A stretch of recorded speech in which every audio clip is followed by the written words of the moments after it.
Gostaria de aprender mais sobre a doutrina espírita? Sim, mas de forma organizada e sistematizada. Baixe o aplicativo Kardec Play no Google Store ou App Store e se inscreva.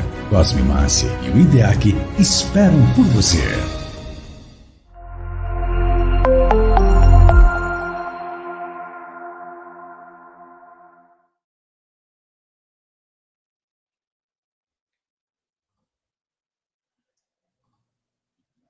Olá, amigos e amigas dos canais da Rede Amigo Espírita. Bom dia a todos. Sejam bem-vindos a mais um evento realizado pelo nosso CRE Planalto. Para nós é uma alegria estarmos juntos nessa manhã para a realização de mais um fórum. Fórum esse que era realizado até o ano passado de forma presencial. Mas esse ano, por razões óbvias, com a pandemia, com o distanciamento, nós estamos realizando pela bênção dos recursos digitais. Nós já gostaríamos aqui de início de agradecer ao amigo querido José Aparecido pela cessão dos espaços, dos canais da Rede Amigo Espírita, para que esse fórum pudesse ser realizado. Vou pedir já de início para aqueles que não se inscreveram, se inscrevam nos canais da Rede Amigo Espírita, no YouTube, no Facebook, que faz um grande trabalho de divulgação e de consolo através dessa doutrina abençoada. O nosso fórum será realizado em 2 momentos. O primeiro com o querido amigo e irmão Edgar Miguel, que é lá de Bauru, escritor, palestrante espírita, tem um livro chamado Permita que eu fale ao seu coração. Nesses momentos nós precisamos realmente de ouvir com os ouvidos do coração. O Edgar esteve conosco recentemente em uma live, nossa Casa Espírita. Nós ficamos encantados pela fala do Edgar. Nós o convidamos e de forma muito gentil ele veio falar para nós nessa manhã. Terá 2 momentos, um primeiro momento de introdução e um segundo momento de perguntas e respostas. O tema que ele vai abordar é o que falta nos relacionamentos familiares. Então, fiquem à vontade para perguntar, para expor as suas dúvidas aqui no chat, porque nós direcionaremos a ele as perguntas. Bom dia, Edgar, seja bem-vindo. Bom dia Daniel, bom dia Gilmar. Uma alegria estar aqui mesmo. Aceito esse convite porque sempre que a gente tem a oportunidade de trabalhar, a gente tem a oportunidade de cumprir o nosso papel, né? E eu me sinto muito honrado pelo interesse de podermos conversar juntos, né? Então, é uma espécie de união que a gente faz nesses instantes. São rápidos, né? 1 hora e pouquinho, mas a gente acaba criando amigos e conhecendo pessoas e também podendo refletir novamente, ou de forma inédita, sobre assuntos que nos são muito importantes. Nós precisamos mexer nessa terra para ver o quanto ela é fértil, o quanto ela realmente pode nos nutrir. Então, são momentos muito importantes e eu agradeço demais o convite de vocês. Muito obrigado. Eu queria passar a palavra para o nosso presidente, para o presidente do CRE, do Conselho Regional Espírita, para as pessoas que não sabem, porque isso muda de região para região.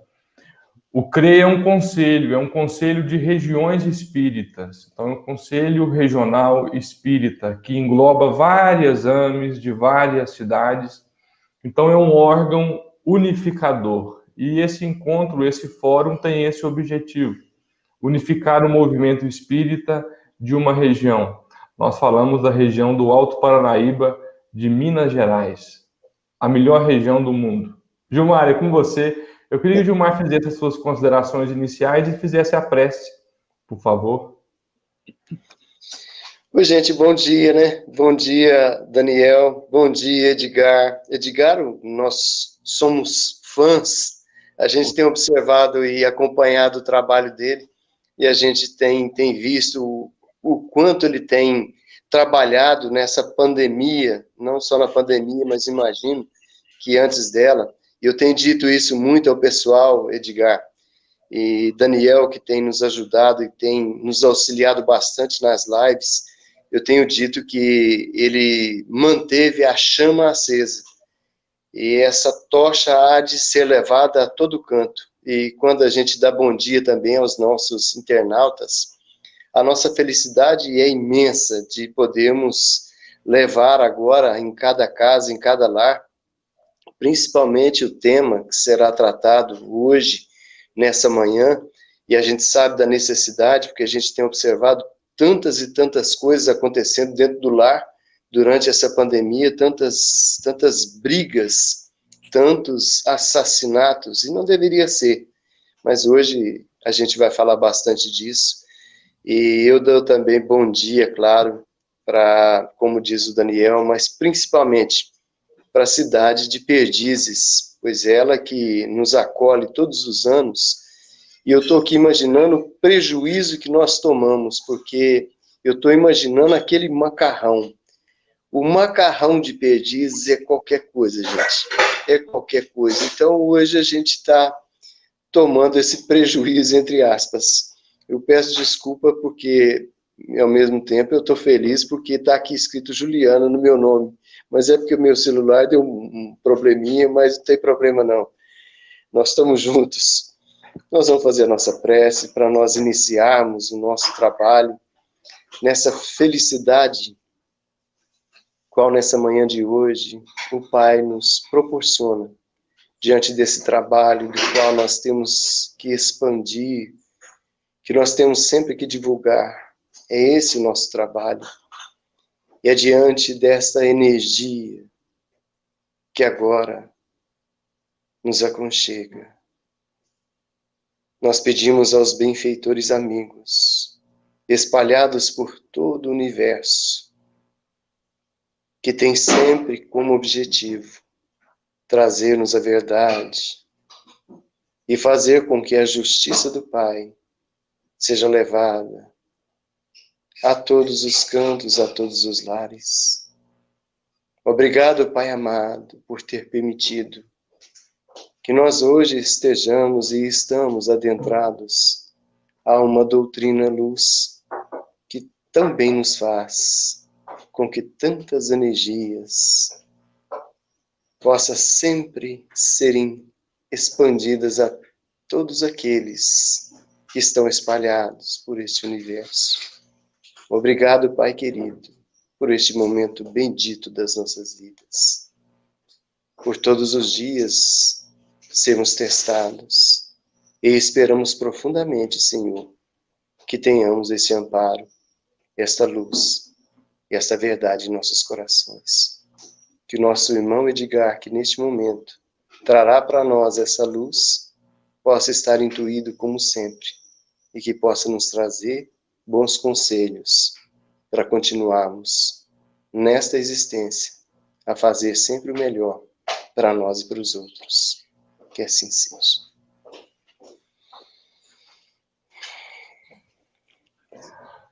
Vai lá, Edgar, a fala é com você. Nós estamos aqui à disposição nos bastidores. Fale o tempo que precisar. Ok, mas não me deixem. Tá bom.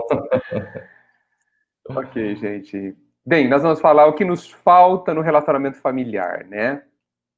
Esse é o tema de hoje. Olha, não falta muita coisa, mas o que falta é quase tudo, né? É essencial. A família, já foi dito, né, de tantas formas, mas a família é a nossa escola, né? Muitos de nós talvez não consigam considerá-la uma bênção, mas ela é. Na família, a gente reúne as pessoas mais importantes e mais adequadas para a nossa felicidade. Olha só o que eu estou dizendo. A nossa família, nós temos as pessoas que mais podem contribuir para que a gente conquiste e construa a nossa felicidade. Então, veja só como eu estou colocando. Não são eles que vão nos fazer felizes. Somos nós que, junto deles, vamos construir a nossa felicidade. Porque, até para falar da família, a gente precisa dar um passo atrás e considerar algumas premissas que eu considero extremamente importantes. Primeiro, sou eu que vou fazer a minha felicidade. Ninguém é capaz de me dar isso que eu tanto quero. Ninguém. Não consigo comprar e também não consigo receber de presente. Porque senão o Pai me daria. E o Pai não nos dá a felicidade. Ele nos dá os meios de construirmos dentro de nós a felicidade, para que, de fato, sendo construída por mim, ela seja minha. Minha de verdade.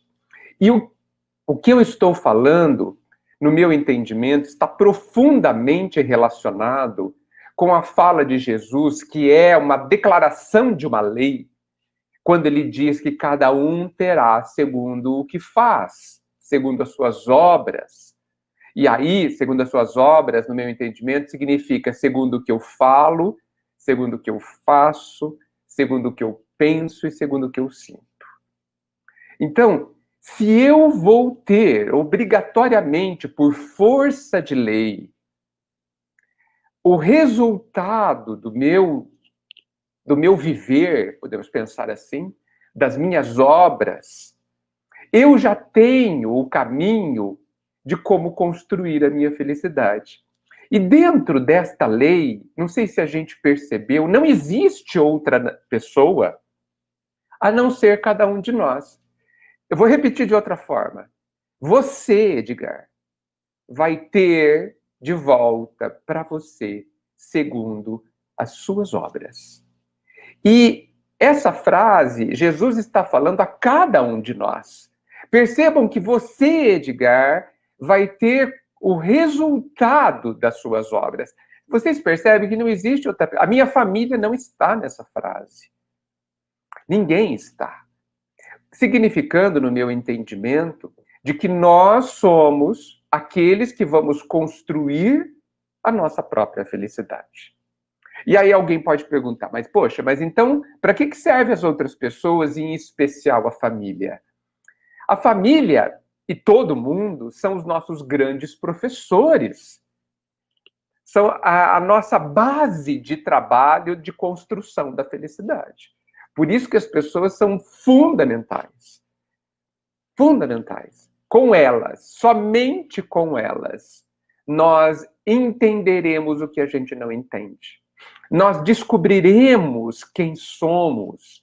O conhecer a ti mesmo, lá falado por Sócrates e presente na resposta magistral da pergunta 919 do Livro dos Espíritos, conhece-te a ti mesmo, só vai ocorrer quando eu me relacionar com o outro. E quanto mais proximamente eu me relacionar com o outro, mais eu vou ter condição de me conhecer. Por isso que a família é importante, também por isso ela é importante. Porque, geralmente, são as relações afetivas mais próximas que se tem. Pelo menos durante boa parte da primeira parte da vida, é a relação mais próxima. Com essa relação, conforme eu me relaciono com os outros da minha família e fora, mas hoje a gente vai cuidar da família, eu consigo perceber quem sou eu. Ocorre que a gente anda muito desatento. Ocorre que a falta de lucidez que a gente tem na vida tem nos causado imensos prejuízos. E quando eu falo falta de lucidez, eu estou falando o não entendimento que a gente tem sobre o que é uma relação familiar, uma relação afetiva de qualquer espécie. Então, eu já levanto a questão para vocês, para que todo mundo pense, eu também, que é: o que é o outro para você na sua relação afetiva? O que é o seu pai? O que é a sua mãe? O que são cada um dos seus irmãos? Né? O que eles representam? Para que eles servem na sua vida? Na sua ótica, no seu entendimento. Para que eles servem? Toda vez que a gente considerar que essas pessoas servem para nos fazer feliz, nós criamos uma expectativa que, aviso, será frustrada. Eles não sabem nos fazer felizes. Não é que não queiram, eles não sabem. Mal sabem, muitas vezes, se fazerem felizes. Mal se lembram da lei colocada por Jesus, como nós mesmos mal nos lembramos, de que são eles que têm também construir a própria felicidade. Então, a relação familiar é uma obra certamente divina, porque ela cria ligações muito fortes que nos ajudam imensamente a vencer, a tentarmos, a nos esforçarmos a vencer determinados sentimentos que não nos fazem bem, né? Pela questão do pai, da mãe, dos irmãos, a gente é normalmente impulsionado a fazer coisas relativas à fraternidade, à solidariedade, ao amor, nos ajudando a irmos nesse caminho. Então, todas as vezes que a gente se relaciona, principalmente na família, a gente tem oportunidade de saber o que está acontecendo dentro de nós. Esse é um ponto para mim muito importante. E eu quero fazer um parênteses para expressar uma coisa que acontece em todas as relações e não somente nas familiares.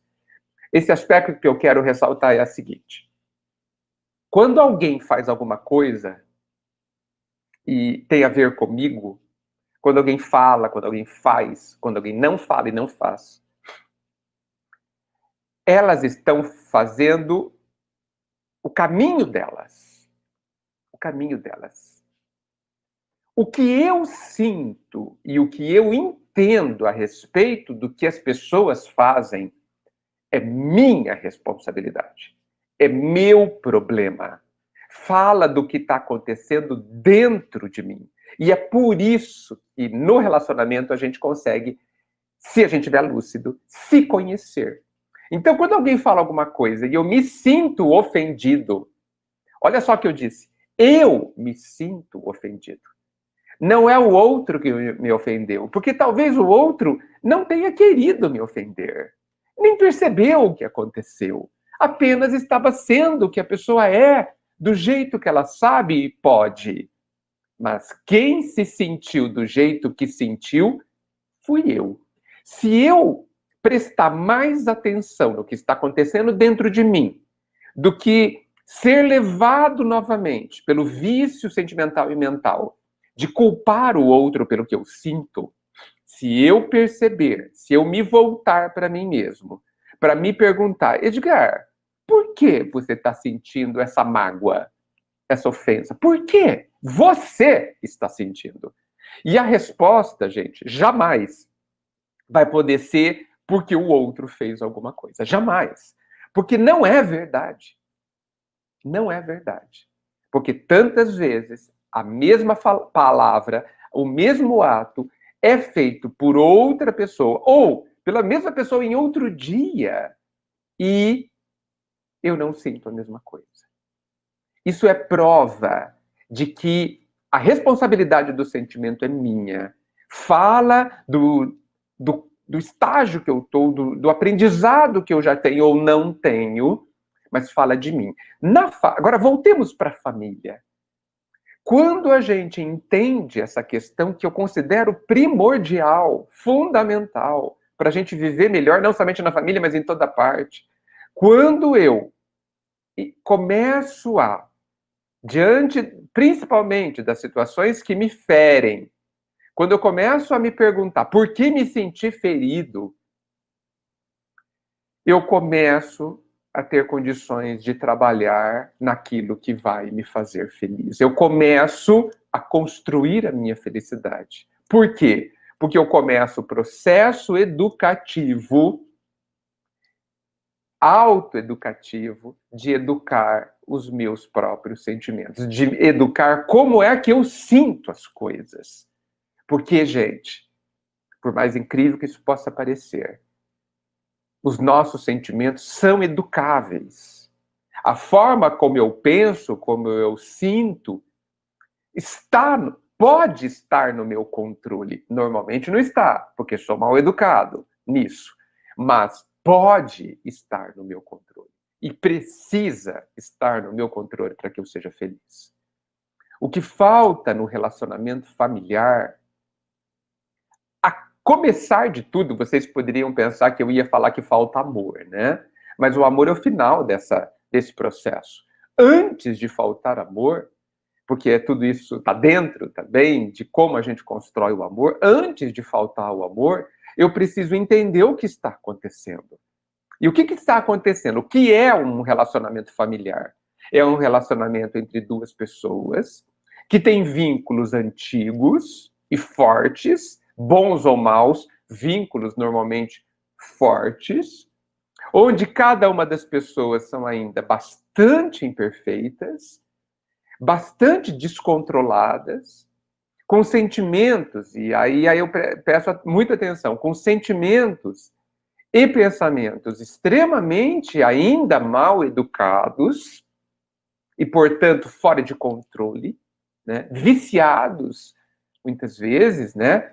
E aí a gente lembra das paixões, que o Livro dos Espíritos também nos fala, somos cheios de paixões que nos dominam, não é?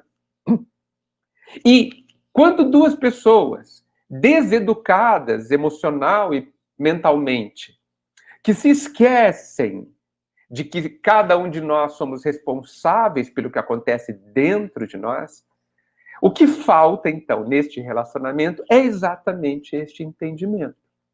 Porque com esse entendimento, diante do meu pai, da minha mãe, dos meus irmãos, dos outros da família, eu vou saber como agir. Quando eles agirem como eles puderem diante de mim, me dando atenção demasiada, quase me sufocando, ou me ignorando, ou não conseguindo me dar algum tipo de sentimento bom ou atenção, quando, por exemplo, isso acontecer, eu vou olhar para dentro de mim e vou me perguntar: por que eu estou sentindo o que eu estou sentindo?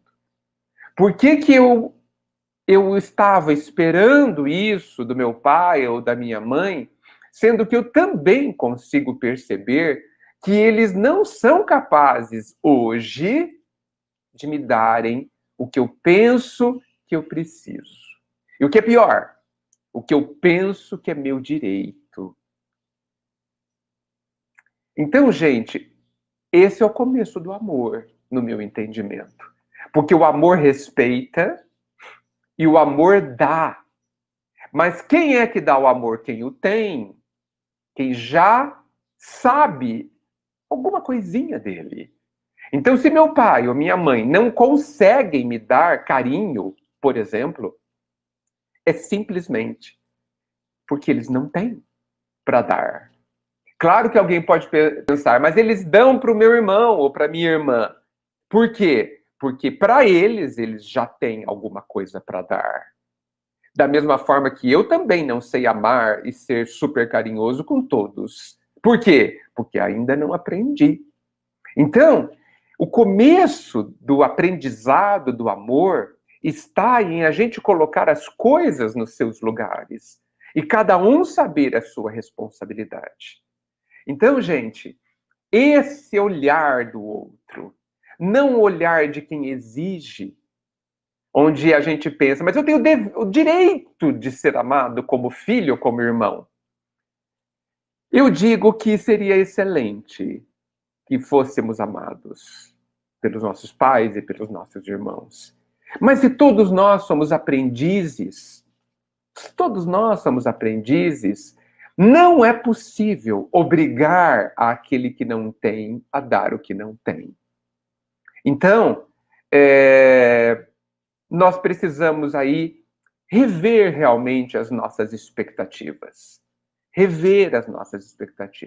Eu sei que que na verdade, muitas das nossas dores e sofrimentos familiares estão relacionados a isso que eu disse e também à carência afetiva que praticamente 100% da população encarnada carrega.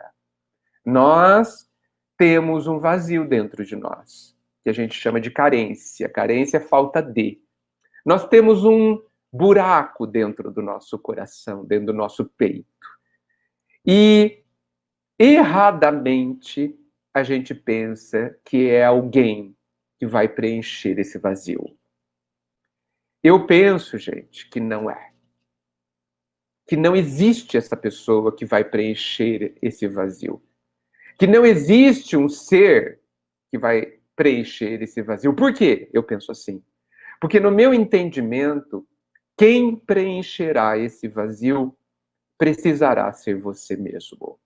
É você que, ao se reencontrar, é você que, ao começar a fazer realmente um relacionamento real com você mesmo, porque nós mal nos relacionamos com a gente mesmo, mal olhamos para dentro de nós e perguntamos se está tudo bem, muito mal cuidamos de nós mesmos. Porque temos um relacionamento com a gente mesmo muito ruim ou inexistente, a gente também não sabe se relacionar com os outros. E nesse vício mental e sentimental de esperar que os outros nos deem o que nós não temos, nós sofremos. Por quê? Porque não vai acontecer. Mesmo que o outro nos dê muito amor, mesmo que o outro se desdobre e dê muito do que tem, o nosso vazio ainda estará lá. A nossa espera. A espera que nós cuidemos e preenchemos esse vazio conosco mesmo. Realmente tomando conta da gente mesmo e da nossa própria vida. E olhando para o outro. E aí eu volto à questão familiar. Olhando para o outro como sendo uma presença de imenso apoio que nos traz imensas oportunidades de nos conhecermos e de conquistarmos a nossa própria felicidade. O que falta no relacionamento familiar, e todos, é este entendimento do que para que serve a família. A família não serve para me servir. A família não serve para preencher o meu vazio existencial. A família não servirá para me dar felicidade. Porque isso quem tem que fazer sou eu. Junto da minha família, da nossa família, a gente pode ter momentos muito, muito importantes, muito felizes, muito de grande alegria, de imensa paz. Mas para isso, além do trabalho que eles precisam fazer com eles, eu também preciso fazer comigo. Todos nós queremos uma família feliz, que apoia, que tenha paz, que se amem. É verdade. E é justo que a gente queira. Mas, se é da lei que cada um só vai ter o que planta, eu preciso me lembrar de que se eu ainda não tenho a família que eu desejo, que eu sonho, é porque eu ainda estou na fase de plantação desta família. Então, se eu quero ter um bom pai, está na hora de ser um bom filho. E talvez um bom pai também. Se eu quero ter bons irmãos, que eu seja um ótimo irmão também. Plantando hoje para que necessariamente, obrigatoriamente, eu tenha amanhã como retorno da própria vida. Eu acho que, Daniel, esse é um bom começo, né? Eu já coloquei bastante questões, né, que mexem com a forma como a gente costuma enxergar nossa família, e eu acho que já temos bastante material para conversar. O que vocês acham? Por mim, eu ficaria te ouvindo por horas e horas e horas. Mas vamos continuar conversando, mas me provoque um pouco. Porque, sabe por quê? Eu falei muitas coisas que eu considero bastante importantes, né? Dá para listar uns 3 ou 4 tópicos aí, no que eu falei, que eu considero que dá para desdobrar em 1000 questões. Mas o meu grande interesse, Daniel, é saber quais são desses pontos que eu coloquei o que mais toca os corações dos que nos ouvem, né? Porque cada um tem uma dificuldade específica, né? Então, eu queria continuar falando, mas sobre alguma coisa que vá no coração e que ajude, de fato, a eu mexer na minha vida hoje. E algo que eu tenho dito sempre ao longo das lives, Edgar, os recursos digitais nos possibilitam fazer a pergunta sem ter que aparecer, porque às vezes na casa espírita nós temos dificuldade para levantar a mão, para fazer a pergunta de forma oral. Então, em uma rede social, de forma virtual, é só digitar a pergunta. Então, você que está em casa, fique à vontade para perguntar. Nós temos ainda mais quase 1 hora de bate-papo. Vamos aproveitar a presença do nosso amigo e irmão Edgar. O Gilmar me falou aqui nos bastidores: Daniel, como o Edgar é bom. Eu falei, eu te avisei que ele era bom. Meu Deus, não fala assim, não, vocês me constrangem, não é nada disso. É que eu gosto de conversar, sabe? Eu gosto de estar em volta da fogueira, não é? E é isso. Eu contei para o Edgar a primeira vez que ele esteve conosco numa live, porque eu assisto todos os dias uma live. E aí, um dia desses, coincidentemente, eu parei numa live e tô com fone de ouvido e fazendo outras coisas. Eu disse ao Edgar, você falou aquilo que eu ouço sempre, mas de uma forma tão diferente, mas tão diferente que eu tive que parar para te ver, literalmente. Mas é a característica sua, realmente é algo assim muito peculiar. Edgar, nós temos uma pergunta aqui da Nilmax. Na verdade, é um pedido de ajuda, e eu acho que o Espiritismo, melhor do que ninguém, tem os mecanismos para ajudar uma mãe. Nós não temos nome para dar para a mãe que perde um filho. O filho fica órfão, o marido fica viúvo, mas a mãe que perde um filho, não existe nome na literatura brasileira ou mundial para definir essa dor. Na condição de pai, eu não consigo mensurar esse vazio que fica do ninho de uma mãe, de um pai que perde um filho. Então a Nilmax pergunta: quando uma mãe perde um filho, existe um antídoto para essa dor? Será que vai mesmo passar? Vou conseguir me reerguer?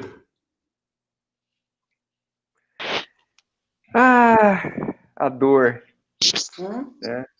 Como ela é um mistério, né? Bem, existe sim um antídoto para essa dor. Penso que existe um antídoto para essa dor. Se a gente observar diante de, principalmente na literatura espírita, o que é unânime que falam quando há essas separações, né? Que ocorre não somente no desencarne, mas porque muitas vezes, num relacionamento afetivo, por exemplo, a pessoa não quer mais se relacionar e vai embora, né? Sempre, o antídoto para a dor é a gente dar de nós. Sempre. Eu estava falando agora há pouco a respeito da família, que a gente vive com as nossas falas de direito, né? Mas eu tenho direito de ser amado, eu sou filho. Eu tenho direito, eu sou esposa. Eu tenho direito, eu sou marido. A gente adora falar dos nossos direitos. Mas se a gente for ao Evangelho e se a gente procurar quais são os nossos direitos, eu só encontrei um. É o direito de amar. E esse direito, e é importante que eu coloque essa palavra, que o Pai nos dá, e eu entendo que ele nos dá esse direito, porque esse é o direito que nos salva. Esse é o direito que soluciona todos os problemas. para tentar exemplificar o drama que eu imagino que a nossa amiga Nilmax vive, eu quero lembrar de Paulo, lá no livro Paulo e Estevão, quando ele sonhava muito em ter uma esposa e a esposa desencarna. Quando ele sonhava em ter filhos e ele se vê sem nenhuma possibilidade de ter filhos. E num momento, ali no meio do livro, esse ser que ele gostava tanto, chamada Abigail, diz para ele que ela também sonhava com os filhos, mas agora, para ele deveria cuidar dos filhos do Calvário. E os filhos do Calvário são todos aqueles que sofrem. Então, gente, eu estou convencido, e aí eu não estou dizendo... não, vou falar de outra forma. E aí eu estou dizendo que é uma atividade profundamente trabalhosa. Todos os que sofrem, principalmente nas relações afetivas, vamos encontrar solução quando amarmos, quando dermos de nós o pouquinho que a gente tenha. Então, para esta mãe que sofre um sofrimento real, verdadeiro, realmente abre-se uma lacuna, um vazio que deve ser muito difícil de explicar, de falar até.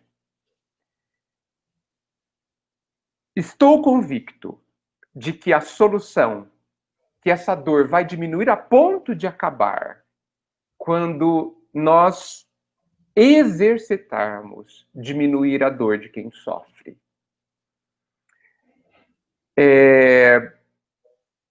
Nós temos, evidentemente, uma relação especial com o nosso filho do sangue, nosso filho nascido de nós.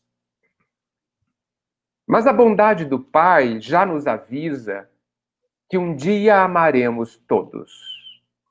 E penso que de uma forma muito profunda, talvez igual ou mais profunda do que a forma como a gente ama hoje nossos filhos. Já nos indicando que nós somos capazes desse amor. Capazes. E que esse amor é a nossa solução, é o nosso remédio. Então, o que eu posso dizer à nossa amiga, que sei que sofre, procure o seu filho em cada garoto ou garota que você conseguir fazer ficar alegre e sorrir. Porque se a gente observar muitas das cartas que Chico escreveu de filhos desencarnados, sempre eles falam, mãe e pai, cuidem de outros como se fosse eu, e serei eu. Estará fazendo o seu carinho, o seu cuidado a mim, que não estou longe, só estou invisível. Então, é um grande momento de exercício. A perda de filhos mexe, é um terremoto dentro dos corações, mas a gente sabe que os terremotos também têm a sua função benéfica. E a bondade divina, que sabe imensamente da nossa necessidade, nos dá esses terremotos e esses trancos para que muita coisa boa dentro de nós venha à tona. Vocês sabem, quando a gente mexe fundo na terra, a terra boa vem para fora, né? Sobe e a gente pode plantar uma semente. É o que Deus deseja. Quantas vezes a gente deixou o melhor de nós lá no fundo, porque achamos que seria assim que a gente deveria agir depois de traumas, depois de sofrimentos, depois de decepções. E é um grande erro da nossa parte, um grande engano quando a gente esconde o melhor de nós. Esses terremotos é o Pai cavucando essa terra como se fosse um arado muito forte, trazendo para nós, para fora, o melhor de nós. que é a nossa capacidade de sentir. Você, minha amiga, está vendo o quanto você sente, o quanto o seu coração é capaz de sentir um sentimento, hoje chamado dor. Este sentimento pode ser transformado em alegria para alguém. E essa alegria para alguém, obrigatoriamente, será alegria para você, trazendo um colchão de consolo imenso e amanhã de alegria para você. Porque o seu filho, que hoje, ou que até ontem, estava fora de você, se você trilhar esse caminho, o caminho da construção do amor, esse filho passará a viver num lugar que ninguém pode retirar de você, que é dentro de você. O único lugar verdadeiro que os grandes amores da nossa vida devem estar.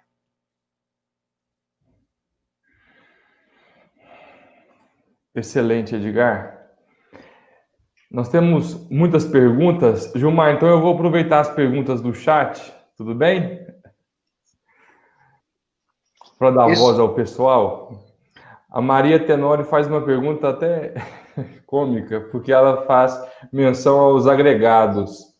O que fazer para que haja união e fraternidade na família com relação aos agregados? Nora e genro. Eu também sou genro, eu sou agregado também, né? Todos nós somos, né? Gente, conforme a gente vai crescendo, a gente vai entendendo o que é sermos irmãos, né? É muito forte ainda a ideia da família do sangue, né? É muito forte. Mas isso vai se diluindo com o tempo, né? Um dia, estamos aprendendo a olhar a pessoa desconhecida que a gente encontra no mercado ou na rua como sendo um irmão. Estamos aprendendo. Lentamente, mas estamos aprendendo. Tão importante quanto o irmão que mora dentro da nossa casa.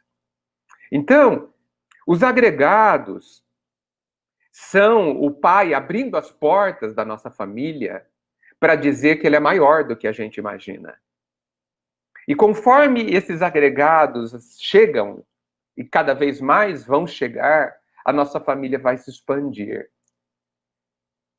Sabe, gente, toda vez que chega alguém na nossa vida, a gente deveria se alegrar porque é mais alguém para a gente aprender a amar.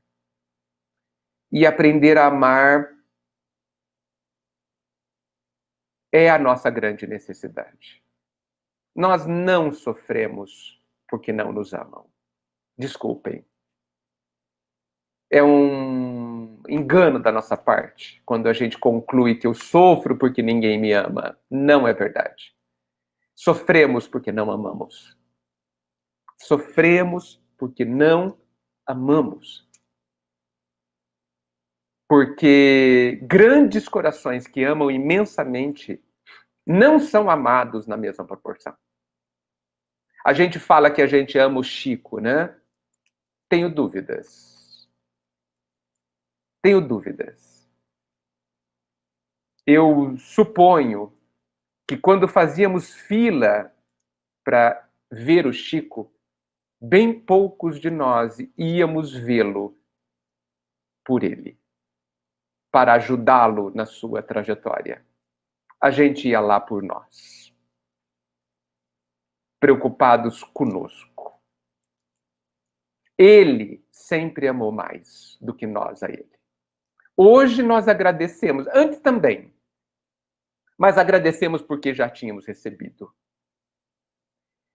Quantos será de nós que chegamos até ele para perguntar se ele estava bem? E o que nos faz sofrer, no final das contas, é isso. Porque a gente acha que precisa do amor do outro, sendo que, na verdade, a gente precisa do nosso próprio amor a nós mesmos e também dando-se ao outro. Então, bem-vindos agregados. Bem-vindo àqueles que chegam. Por isso que toda vez que alguém nasce, é sempre mais alguém para a gente amar. Por isso, há de ser muito bem-vindo. Excelente. A Nilmax coloca aqui que está muito confortável depois da sua resposta. Puxa vida. Valeu. Já Ela nos posso ir diz embora, então. Valeu a minha. tem 4 meses. Tem 4 meses que perdeu o filho. Vai passar. Nilmax, Vai passar. como- Olhe, saia de fora de si e olhe para fora. Tenta não dar força à sua dor. Porque eu não sei se a gente já percebeu, mas existe um certo... Às vezes, nós temos uma certa volúpia em sofrer, né?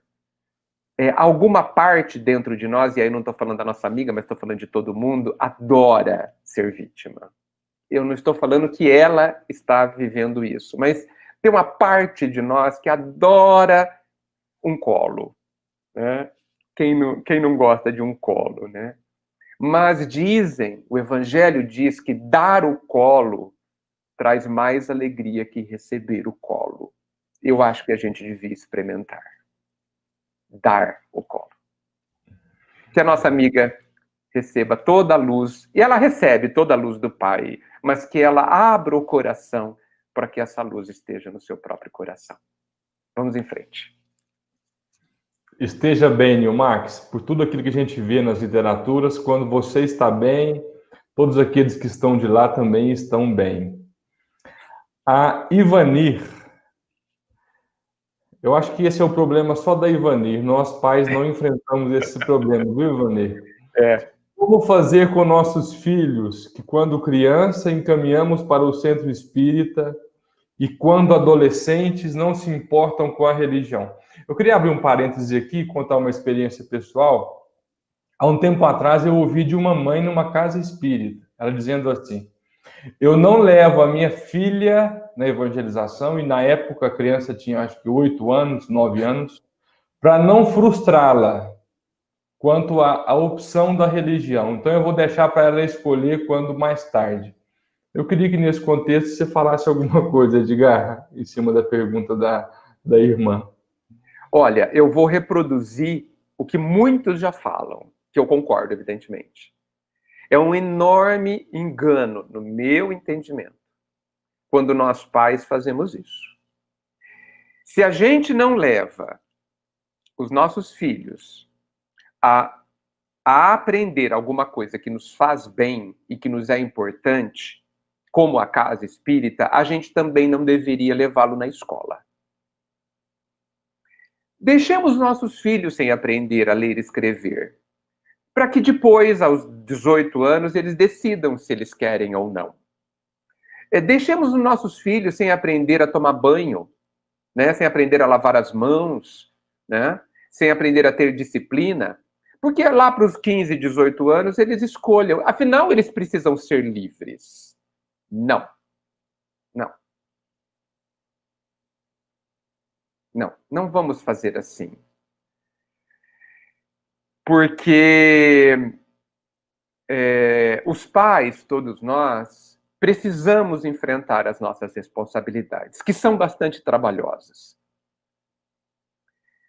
Nós, se gostamos de algo, e aí eu não estou falando só da doutrina espírita, se eu sou católico, se eu sou evangélico, se a minha religião, a minha forma de ver essas questões morais me fez bem, eu vou querer que faça bem também aos meus filhos. Amanhã ele pode mudar de ideia em relação a tudo. Ele pode parar de tomar banho a partir do momento que ele for dono da vida dele. Ele pode largar a escola, ele pode parar de tomar vacina, ele pode parar de tomar remédio, ele é livre. Mas a criança não é livre. A criança não é livre. Ela é livre depois que ela for senhora de si. A criança é um ser que implora por ser conduzida. Implora. Você sabe que esses dias, no dia do professor essa semana, eu estava me lembrando, eu estava me vendo com 10 anos lá no banco da escola e consegui entender o que eu queria naquela época. Foi uma coisa muito interessante. E eu me lembrei, assim, tentando lembrar o que eu sentia, eu me lembrei que eu não queria, que eu estava ali não exatamente para que me ensinassem matemática ou português. Mas eu queria, na verdade, porque eu estava me lembrando quais são os professores que eu gostava mais, e eu percebi que eu gostava mais de um ou de outro, porque aqueles que eu gostava mais estavam me ajudando e me conduzindo a ser uma pessoa. É isso que eu acho que as crianças buscam. Professores, mães, pais, me ensinem como ser uma pessoa. Me ensinem como ser alguém. No meio disso, me ensinem matemática, lavar a mão e tomar banho. Então, gente, se as crianças não são responsáveis por si mesmas até uma determinada idade, isso significa que quem são responsáveis são os pais, somos nós. Então, vamos dar a ele o que eles precisam, os alicerces que eles precisam. Porque se nós não dermos os alicerces, que são a nossa responsabilidade, nós estaremos incorrendo em falta. E eu lembro da minha mãe falando que meu avô falava assim: você vai fazer isso hoje mesmo que você chore, porque eu prefiro que você chore hoje para que eu não chore amanhã. Por ver você chorando amanhã também. Né? Então, levemos as crianças pela orelha, se for necessário, né? a todos os lugares que a eduquem. Levemos os nossos filhos na escola, mesmo com febre, porque eles têm medo de enfrentar e dar esse passo de mudança, mesmo que eles fiquem lá chorando. Levemos. Porque esse choro vai passar, depois eles vão adorar ir para a escola, a gente já sabe disso, e para que a gente não chore depois. Né? E já entrando na questão que está aqui colocada, olha, quando a gente leva os nossos filhos e encaminhamos para o centro espírita, e como adolescente eles não querem, eles têm todo o direito. Todo o direito. O adolescente, veja, no final das contas, gente, todo mundo está em busca da própria felicidade. E os caminhos são particulares. Cada um de nós vai fazer o seu. Eu penso, às vezes eu brinco, eu não sei se é brincadeira, eu falo assim, olha, se seu filho tem mais de 10 anos, você já fez o que tinha que fazer. Já perdeu, acabou. Tá? Agora é com eles. É um pouco de exagero da minha parte, mas assim, a impressão que eu tenho é que a janela do 0 aos 7, 10 anos é onde a gente precisa fazer quase tudo para os nossos filhos. Porque depois eles já são quase senhores do próprio nariz, quase, né? Claro que dá para fazer bastante coisa depois dos 10, mas eu acho que fica mais difícil, né? Então, eu acho que os pais são que nem semeadores, sabe? Existe um período para plantar, nós sabemos disso, né? Não dá para plantar fora da época, não nasce. Não nasce. Tem que plantar na época. Prepara a terra, escolhe a melhor semente, o melhor que você quer. Coloca ali e cuida, aduba, joga água, protege das ervas daninhas, dos insetos, poda, não esquece de podar. Podar é fundamental para que as plantas e as crianças cresçam. Por isso que o pai, em qualquer idade, aí eu estou falando de Deus, vive nos podando, né? E a gente esperneia, né? Mas depois a gente vai dar frutos melhores, que nós vamos colher. Então os pais precisam semear. Depois de uma certa hora, o fruto já não é mais obra sua. A flor e o fruto já não é mais produção dos pais. O que os pais, eu acho que precisam estar em paz eu plantei a melhor semente que pude, na hora certa, eu dei o melhor que eu sabia e tinha para os meus filhos, durma em paz. Eu sei que, apesar disso, os pais chorarão ainda pelos caminhos tortos que muitas vezes os filhos vão tomar, apesar das sementes excelentes. Eu sei. Que os pais chorem, porque não adianta eu falar para não chorar. Chorem. Chorem com os filhos. Não tem problema. Mas o que eu não me canso de dizer aos pais é: não adoeçam. Não adoeçam. Que essas lágrimas sejam lágrimas de compaixão, de lamento pelo filho ter escolhido um caminho difícil, porque cheio de lágrimas para ele. Que as lágrimas do pai sejam lágrimas diferentes das lágrimas da revolta e da tristeza. Diferente das lágrimas da culpa, porque não pode haver culpa, já que eu fiz tudo o que eu podia. Porque nós, pais, precisamos entender que uma parte é de Deus e a outra parte é nossa. Da mesma forma que o agricultor sabe que ele tem que plantar, adubar, pôr água e podar, mas o agricultor também sabe que quem faz crescer não é ele. Que quem faz dar flor e frutos não é ele. Não é dele. Não é o seu poder. E nós, pais, precisamos entender que o nosso papel é também suportar, ou eu melhor devo dizer, respeitar, que o filho tem o direito de escolher o seu caminho. E nós, junto deles, vamos aprender a amar, mesmo quando eles optam por caminhos que vão feri-los fortemente. Eles não estão fazendo isso para nos ferir, mas estão fazendo porque eles estão procurando os seus caminhos, da mesma forma que nós. Então, o papel de pai e mães precisa ser profundamente analisado. Nós não somos responsáveis. Olha o que eu disse no começo. Os pais não são responsáveis pela felicidade dos filhos. Porque quem vai construir a felicidade dos filhos são os filhos. A responsabilidade dos pais é plantar, adubar, podar. Podar é importante, viu, gente? Eu estou reforçando porque você sabe que podar é quase tudo, às vezes. Plantar, dar água, adubo e podar. E aí, deixa eu terminar, Daniel e Gilmar. Porque às vezes me perguntam, dentro dessa linha aí, o seguinte: o que eu posso fazer de melhor para os meus filhos? E a resposta, eu sei, costuma surpreender muito. Eu penso que o melhor que a gente pode fazer para as pessoas que a gente ama, o melhor que a gente pode fazer é ser feliz.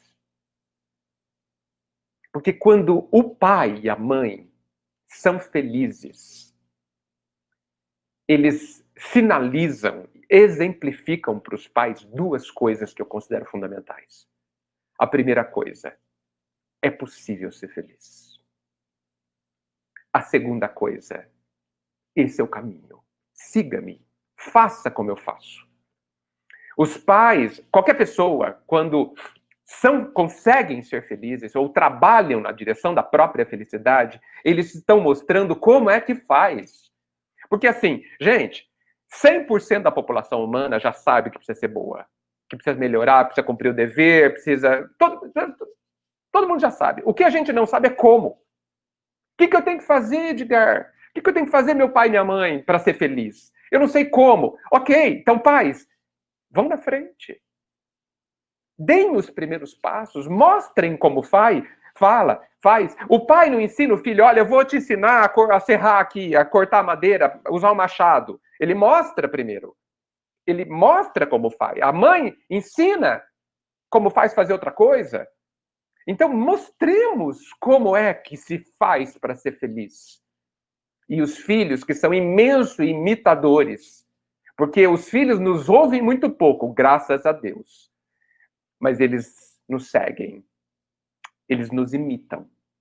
Os filhos, os pequenos, principalmente, são imitadores, seres imitadores. Então, sejamos felizes para que eles nos imitem também. Eu não consigo imaginar nada de mais grandioso e de melhor que a gente possa dar às pessoas que a gente ama, a não ser sermos felizes. E vejam, eu não estou falando para sermos egoístas, mas sermos felizes, porque nós também precisamos ser felizes.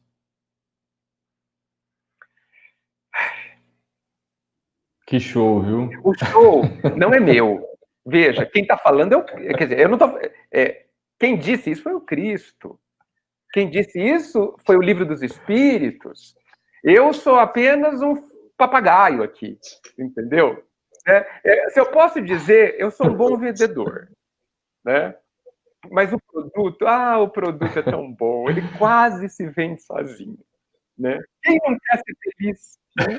Então eu estou vendendo o que o Evangelho está falando. Então, assim, né? O show não é meu, o show é do Cristo, é do Evangelho, que nos ama tanto.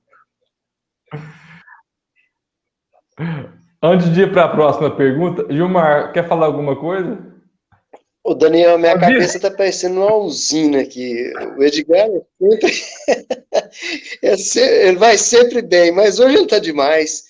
Eu vou fazer uma proposta aqui para a gente ir até às 6 da tarde. Brincadeira, só o pessoal vai largar a gente, Edgar. Mas eu estou muito, muito feliz com as suas respostas, que vêm bem a calhar com o nosso momento, né, Edgar? Porque o que a gente está vivendo hoje, realmente, sempre foi difícil essa questão familiar, mas hoje eu vejo como uma dificuldade ainda maior. Eu gostaria de emendar você agora há pouco falou, e eu achei muito interessante, sobre a questão da mágoa.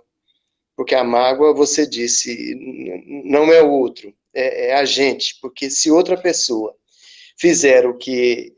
Mas, geralmente, quando a gente tem dificuldade com uma, essa questão fica mais forte e a gente não consegue perdoar.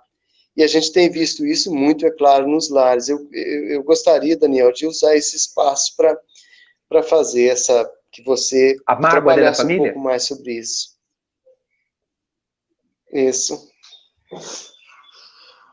A mágoa dentro da família, ela não é essencialmente diferente de uma mágoa fora da família. Mágoa é mágoa, né?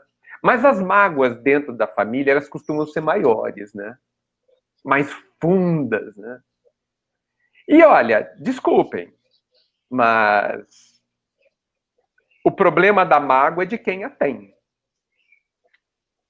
né? Porque olha só, digamos que o Daniel fale alguma coisa, qualquer coisa, e eu me sinto ofendido. Quem é que tem problema? Sou eu. Sou eu que estou sentindo. Não é o Daniel. Sou eu que estou sentindo. O problema é todo meu. Ah, mas o Daniel não foi educado ou me ofendeu. Isso é problema dele. A gente precisa separar as coisas. Ah, mas a pessoa errou. O erro é dele.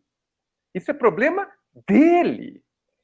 Então, se a gente dissecar a mágoa, se a gente fizer um trabalho de anatomia, que vamos dissecar a mágoa, vamos tirar o que é osso, o que é músculo, né? Vamos separar em pedaços a mágoa ou a ofensa. Nós temos dois lados. O lado de quem fez alguma coisa e o lado de quem sentiu. Cada um com seus problemas. Cada um com seu lado. Se o fulano me ofendeu, me xingou, me deu um murro, isso é problema dele. É ele que plantou.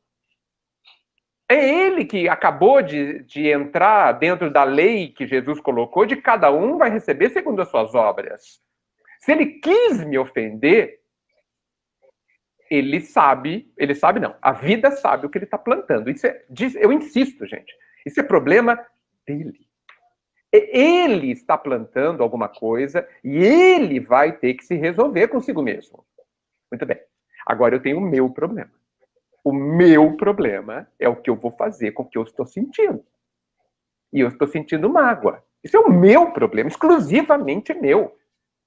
Acontece dentro de mim. Ninguém consegue entrar dentro de mim, gente. Não existe ser humano, nem Deus coloca a sua mão, que nem existe, né, dentro de mim e tira a minha mágoa. Nem Deus.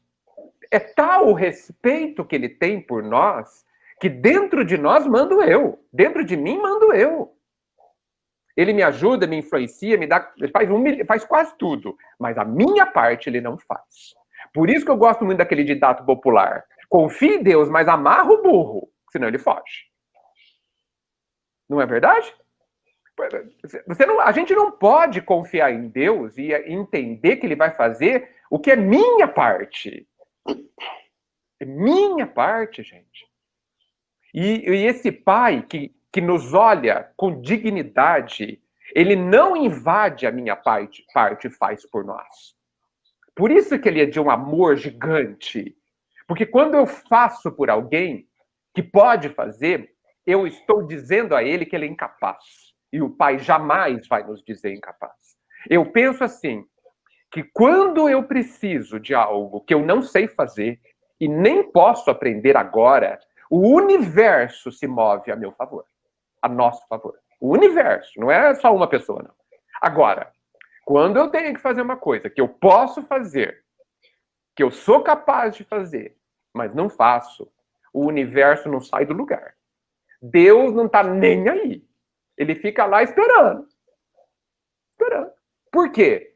Porque eu sou livre. Sou eu que escolho. Bem, pegando tudo isso, eu tenho dentro de mim um sentimento. O sentimento de mágoa, vamos chamar.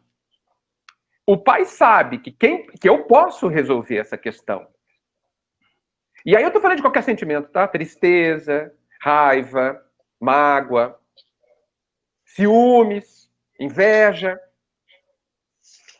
qualquer coisa. Todos eu posso resolver.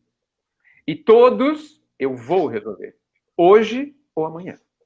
O pai vai me ajudar 1 milhão de vezes. Ele vai me dar todos os avisos, vai me dar todas as lições, vai me dar todos os exemplos. Até para-choque de caminhão vai aparecer que vai me ajudar. Vai ter uma frase lá escrito, alguma coisa que me ajuda. Entendeu? Tudo vai me ajudar. Eu vou sonhar. Olha, o pessoal da família vai... Eu tenho que perdoar, não sei o quê, né? Todo mundo vai me ajudar. Mas quem vai decidir sou eu. Quem vai decidir sou eu.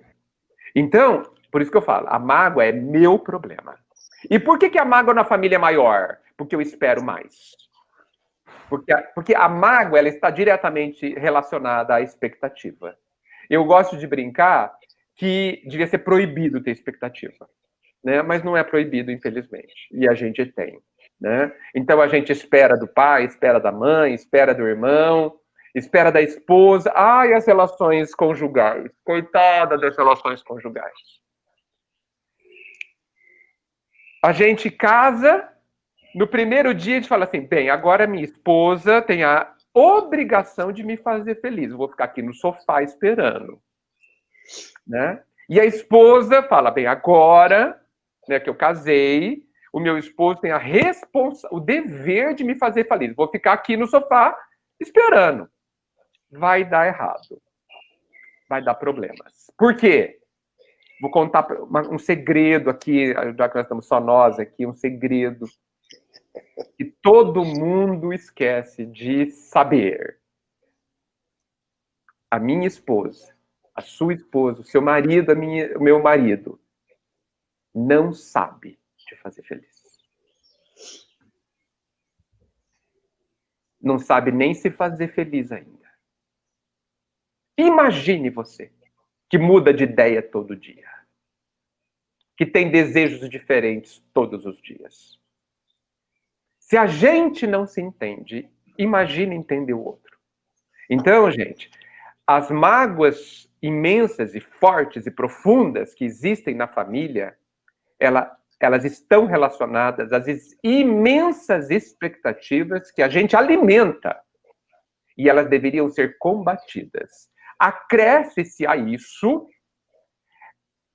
as questões que a gente traz do passado, que fazem com que as expectativas aumentem.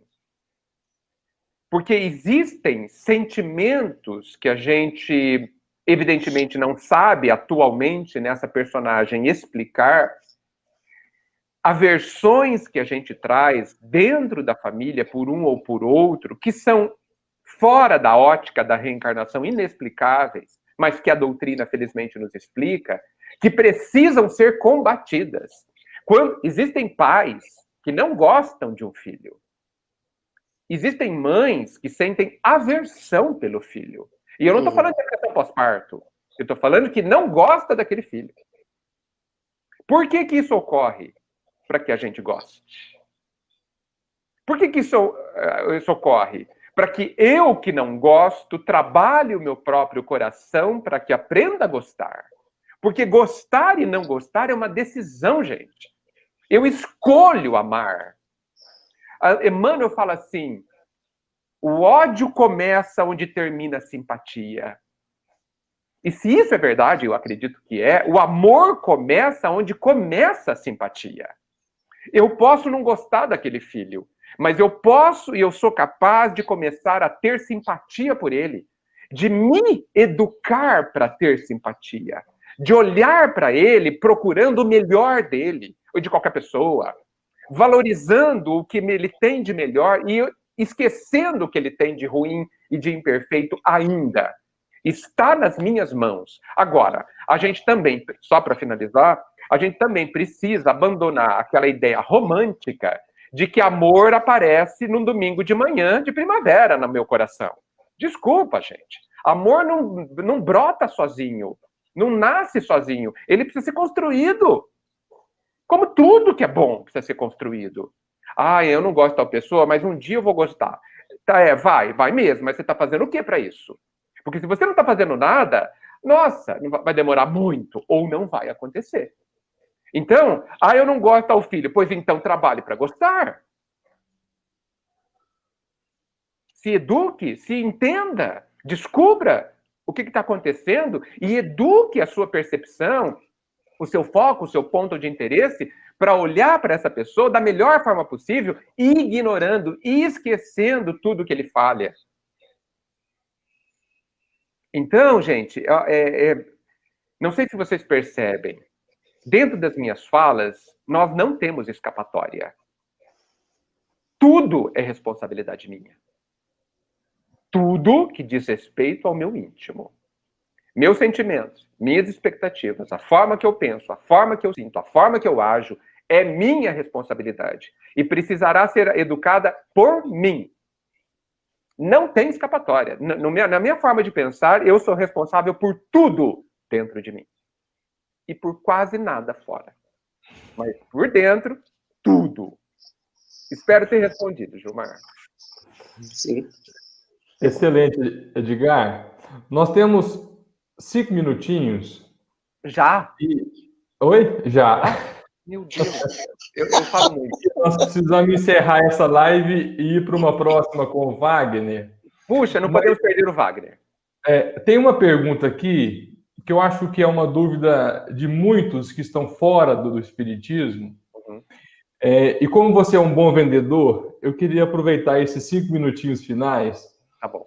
para que você falasse algo para a Joana e para todos aqueles que têm medo do espiritismo. Tenho vontade de entender melhor essa doutrina, mas às vezes tem medo. Não sei por quê. Tá certo. Joana e todos. Existe uma diferença imensa entre a mediunidade, os fenômenos mediúnicos, a conversa com os espíritos desencarnados, os fenômenos físicos, enfim, toda a questão da mediunidade, e a doutrina espírita. Doutrina espírita é uma coisa. Fenômenos, conversar com o espírito, comunicabilidade com os espíritos é outra coisa. Esses fenômenos apenas são fenômenos, né? Naturais, como nascer o sol, como brotar a água da fonte, naturais. Se você tem medo, suspeito que você tenha medo disso, então não dê muita importância a isso. Agora, a doutrina espírita, ela é uma forma de ver as coisas. É uma forma de viver. A doutrina, quando eu falo doutrina espírita, estou falando do Cristo mais a doutrina espírita. Para mim, a doutrina espírita sem o Cristo não é quase nada. Tá certo? Nós estamos falando do Cristo. Porque a doutrina, no final das contas, ela funciona como uma lente de aumento sobre o Cristo. A doutrina, ela pega tudo que o Cristo falou para a gente e ela amplia, ela traz claridade, traz nitidez. E fica tão mais fácil de entender a vida e a nós mesmos que a gente se sente profundamente amado e consolado. A doutrina espírita, eu insisto, é uma forma de viver. E eu não consigo imaginar por que se teria medo de uma proposta de viver. Então, desconfio, que o seu medo é sobre conversar com o espírito, sobre materializações, essas coisas todas. Deixe isso para depois. É uma parte importante da doutrina, porque nos traz tantos benefícios, mas você não precisa se ocupar disso agora. Agora, se ocupe de tudo aquilo que faz com que você viva melhor. E eu posso dizer que todas as religiões, na sua essência, podem nos tornar homens e mulheres melhores. A doutrina espírita é mais uma delas, que pode tocar o seu coração e a sua mente, porque ela é lógica, e fazer com que você tenha uma nova e melhor forma de ser e de viver. Excelente, Edgar. Edgar, poucas vezes eu vi algum expositor satisfazer com tanta profundidade como você nos satisfez com esse tema de hoje. Concordo. O tema é o que falta nos nossos relacionamentos familiares. E eu vou cometer a ousadia de citar um resumo em 3 tópicos que você falou, que eu acho que foram, assim, cruciais, que marcaram a minha vida, e eu vou levar como um mantra para a minha caminhada. Quando estivermos em dificuldade familiar, pode, semeie e seja feliz. Que Deus te abençoe mais uma vez, abençoe o seu coração, continue inspirando a sua fala. Nós precisamos muito, mas muito mesmo, de aprender como fazer. E você nos ensina com maestria. Que Deus te abençoe, recompense o seu esforço pessoal, abençoe a sua família, abençoe o seu lar. Antes que você faça as suas considerações finais, vou dizer aos amigos que nós vamos encerrar essa sala e vamos abrir uma segunda sala agora com o Wagner Gomes da Paixão, falando sobre o tema mediunidade no dia a dia. Será também em 2 momentos, um primeiro momento e um segundo momento de perguntas e respostas. Edgar, a fala é sua. Vocês são muito generosos e eu agradeço demais, mas eu insisto de que o que nós precisamos realmente é nos considerarmos valiosos. Tudo na nossa vida fala do nosso valor, da grandeza que temos dentro de nós, à espera de ser educada e de vir à tona.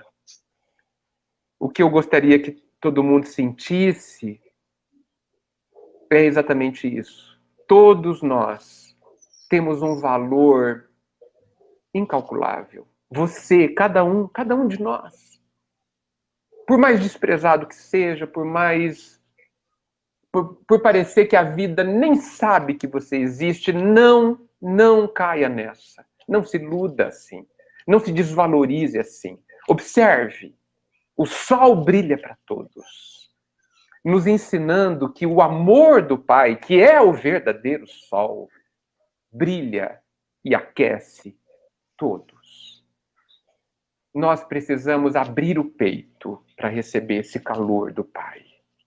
Porque dentro de nós o Pai pode viver e transformar completamente a vida mais difícil, mais trabalhosa, numa vida mais leve e mais cheia desse calor que nos faz tanta falta. Que a luz brilhe para todos nós. Obrigado. Quero agradecer às aproximadamente 400 pessoas que acompanharam a nossa live durante toda a live, a audiência. Vou pedir mais uma vez para aqueles que não se inscreveram, se inscrevam nos nossos canais da Rede Amigo Espírita. Eu falo nosso porque eu me sinto em casa aqui na rede, estou sempre com o Zé. Se inscrevam, compartilhem, curtam essa live, indique para o amigo. Gilmar, tem uma palavrinha final? 1 minuto. Edgar, como no Pequeno Príncipe, você se torna eternamente responsável por aquilo que cativas ou aqueles que cativam. Você faz parte da nossa família e é como se estivesse aqui conosco. A palavra, meu irmão, gratidão. Muito obrigado. Muito obrigado, viu? A vocês também. Amigos, nos vemos na próxima sala. Até daqui a pouquinho. 10h30 começa. Muita luz.